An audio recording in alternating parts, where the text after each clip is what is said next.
Hello friends, स्वागत है आपका जीके की पाठशाला में। और जीके की पाठशाला में हम पढ़ेंगे आज धन विधेयक और वित्त विधेयक के बारे में।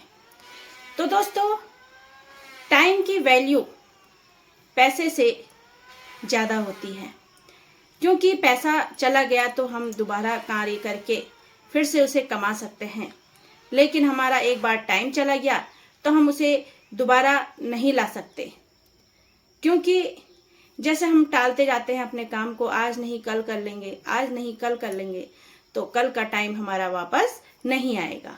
लेकिन हमारा एक बार पैसा खर्च हो गया तो वह हम दोबारा कमा के ला सकते हैं। इसलिए टाइम की वैल्यू हमें ज़रूर समझनी चाहिए, और टाइम हमारे लिए बहुत इम्पोर्टेंट है। और टाइम पर हमारे कोई कार्य हो गए तो हम सक्सेस भी हो सकते हैं। तो धन विधेयक और वित्त विधेयक के बारे में हम पढ़ेंगे, जो इंडियन पॉलिटी का एक चैप्टर है। तो धन विधेयक वित्त विधेयक से जो संबंधित मुद्दे हैं वो संसद में पेश किए जाते हैं, पारित भी होते हैं। विधायिका का कार्य भी धन विधेयक से ही संबंधित होता है। ठीक है, धन विधेयक मतलब बिल बनाने से संबंधित होता है, विधायिका का कार्य भी। ठीक है, तो इससे आगे देखते हैं हम धन विधेयक और वित्त विधेयक के बारे में क्या क्या आता है। तो धन विधेयक का वर्णन किसमें किया गया है? तो धन विधेयक का वर्णन अनुच्छेद 110 में किया गया है, और वित्त विधेयक का वर्णन अनुच्छेद 117 में किया गया है। अब कोई भी बिल जो धन विधेयक है वह लोकसभा अध्यक्ष या स्पीकर के द्वारा घोषित किया जाता है। ठीक है, तो किसके द्वारा? लोकसभा अध्यक्ष या स्पीकर के द्वारा घोषित होता है। फिर संचित निधि से कोई धन निकाला जाता है तो वह भी धन विधेयक के अंतर्गत आता है। तो संचित निधि अनुच्छेद 266 और आकस्मिक निधि 267। यदि किसी व्यय के लिए धन को संचित निधि से निकाला जाता है तो यह क्रिया भी क्या कहलाती है? धन विधेयक कहलाती है। ठीक है, अब किसी प्रकार के कर को लगाना, समाप्त करना या उसमें परिवर्तन लाने की क्रिया भी धन विधेयक के अंतर्गत आती है। भारत सरकार द्वारा जो धन उधार लिया जाता है उससे संबंधित बनाए गए कानून भी धन विधेयक के अंतर्गत आते हैं। तो इतने सारे जो क्या है टॉपिक आ गए हैं धन विधेयक से रिलेटेड। तो क्या कहते हैं धन विधेयक को? तो अगर हम संचित निधि से धन निकालकर व्यय कर रहे हैं तो वह भी धन विधेयक के अंतर्गत आता है। भारत सरकार धन ले रही है उधार तो यह भी धन विधेयक के अंतर्गत आता है। और जो बिल बनाने का कार्य है वो विधायिका करती है। फिर धन विधेयक में क्या होता है? और तो धन विधेयक के अंतर्गत जो कर लगाना, कर को समाप्त करना या कुछ परिवर्तन करना, ये सब मुद्दे जो हैं धन विधेयक के अंतर्गत आते हैं। अब धन विधेयक पहले कहाँ आएगा? तो धन विधेयक पहले लोकसभा में आएगा, सबसे पहले लोकसभा में आएगा, और राष्ट्रपति के आदेशों के अनुसार जब यह पारित हो जाता है, पास हो जाता है, तो फिर राज्यसभा में जाता है। राज्यसभा में 14 दिन का समय मिलता है। अगर 14 दिन के अंदर राज्यसभा इस पर कोई विचार नहीं देती है, विचार विमर्श नहीं करती है, तो यह स्वतः ही पारित हो जाता है धन विधेयक। ठीक है, तो धन विधेयक पहले कहाँ आएगा? लोकसभा में आएगा। राष्ट्रपति के आदेशों के द्वारा लोकसभा में बिल पारित होने के बाद यह बिल राज्यसभा में जाता है, और 14 दिन का राज्यसभा को अवसर दिया जाता है। और अगर 14 दिन के अंदर राज्यसभा इस पर कोई एक्शन नहीं लेती है तो यह बिल फिर भी स्वतः ही क्या हो जाएगा? पारित हो जाएगा। तो 14 दिन से पहले यदि राज्यसभा बिल पर कोई निर्णय नहीं लेती तो वह बिल स्वतः ही पारित हो जाएगा। अब आता है वित्त विधेयक। तो इसमें क्या है अंतर? तो देखते हैं। ठीक है, वित्त विधेयक अनुच्छेद 117। तो इसमें दोनों को क्या दिया गया है? समान अधिकार दिए गए हैं। तो लोकसभा भी इसे रोक के रख सकती है विचार विमर्श के लिए, राज्यसभा भी इसे लंबे टाइम तक रोक के रख सकती है, राष्ट्रपति भी इस पर अपने विचार दे सकते हैं वित्त विधेयक पर। ठीक है, अब सारे धन जो हैं क्या हो सकते हैं? सारे धन विधेयक, वित्त विधेयक हो सकते हैं, लेकिन वित्त विधेयक धन विधेयक नहीं हो सकते। वे मुद्दे जो धन विधेयक में पेश नहीं हुए, उन्हें वित्त विधेयक के रूप में संसद में पेश किया जाता है। संसद में क्या किया जाता है? पेश किया जाता है। फिर अब वित्त विधेयक से जुड़े क्या प्रावधान है तो देखते हैं। लोकसभा से पारित होने के बाद ये राज्यसभा में आता है, ठीक है, वित्त विधेयक।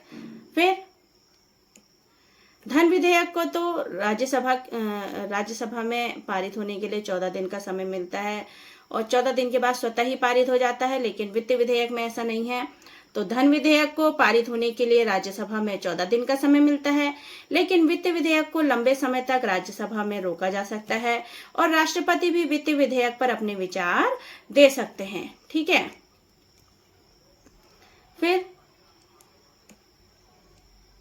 वित्त विधेयक को लेकर लोकसभा या राज्यसभा में अगर कोई समस्या आती है तो राष्ट्रपति इस संबंध में अनुच्छेद 108 के अंतर्गत संयुक्त अधिवेशन भी बुला सकते हैं। अगर वित्त विधेयक को लेकर लोकसभा राज्यसभा में कोई समस्या आती है तो राष्ट्रपति क्या करते हैं? इस पर एक संयुक्त अधिवेशन बुलाते हैं अनुच्छेद 108 के अंतर्गत। अब इसके बाद आता है साधारण विधेयक। तो आप समझे वित्त विधेयक और धन विधेयक में अंतर। धन विधेयक लोकसभा में पारित होता है, लोकसभा में पारित होने के बाद राज्यसभा में जाता है, राज्यसभा में 14 दिन का समय मिलता है। 14 दिन में अगर राज्यसभा ने इस पर कोई एक्शन नहीं लिया तो यह स्वतः पारित हो जाता है। लेकिन वित्त विधेयक जो है उसे राज्यसभा में लंबे समय तक रोका जा सकता है। राष्ट्रपति भी इस पर अपने विचार दे सकते हैं, ठीक है। और अगर इनमें भी लोकसभा में या राज्यसभा में कोई समस्या आ जाती है इस वित्त विधेयक को लेकर तो राष्ट्रपति इस पर संयुक्त अधिवेशन भी बुला सकते हैं अनुच्छेद 108 के अंतर्गत। अब आता है साधारण विधेयक। और साधारण विधेयक में क्या है? तो ऐसे बिल जो ना तो धन विधेयक में आते हैं और ना वित्त विधेयक में और ना संविधान संशोधन विधेयक में, वह साधारण विधेयक कहलाते हैं, ठीक है। साधारण विधेयक लोकसभा या राज्यसभा दोनों में से किसी एक में पेश किया जाता है। साधारण विधेयक में बिल लोकसभा और राज्यसभा से पारित होने के बाद जब राष्ट्रपति के पास जाता है तो राष्ट्रपति के हस्ताक्षर हो जाने के बाद ये बिल या एक्ट या कानून का रूप ले लेता है। साधारण विधेयक में राज्यसभा और लोकसभा दोनों को एक समान अधिकार मिले हैं। दोनों ही इस पर साधारण विधेयक में सुधार कर सकते हैं, इसमें बदलाव कर सकते हैं और इस विधेयक को खारिज भी कर सकते हैं। तो बदलाव भी कर सकते हैं, सुधार भी कर सकते हैं और खारिज भी कर सकते हैं। और राष्ट्रपति भी साधारण विधेयक में 3 तरह से अपना हस्तक्षेप कर सकते हैं। जैसे क्या हस्तक्षेप कर सकते हैं? तो राष्ट्रपति या तो लोकसभा या राज्यसभा द्वारा पेश किए गए जो साधारण विधेयक है, साधारण बिल है, उसको एज इट इज जैसा उन्होंने भेजा है वैसा ही स्वीकार कर लें और उस पर अब हस्ताक्षर कर दें। यह राष्ट्रपति एक बार दोबारा लोकसभा या राज्यसभा में ये बिल विचार विमर्श के लिए भेज दे। जब विचार विमर्श के बाद दोबारा बिल वापस राष्ट्रपति के पास आता है हस्ताक्षर के लिए तो उन्हें करने पड़ते हैं हस्ताक्षर, ठीक है। मगर एक बार वो विचार विमर्श के लिए भेज सकते हैं राष्ट्रपति।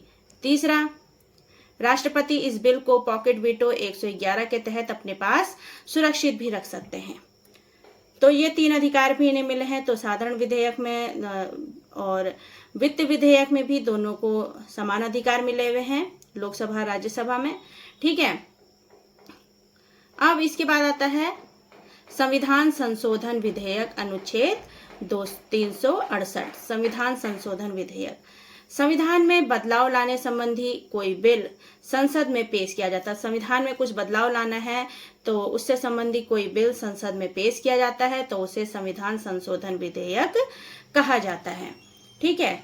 संविधान संशोधन बिल संसद के दोनों सदन लोकसभा राज्यसभा में पेश किए जाते हैं। जो संविधान संशोधन बिल हैं वो संसद के दोनों सदनों में पेश किए जाते हैं, ठीक है।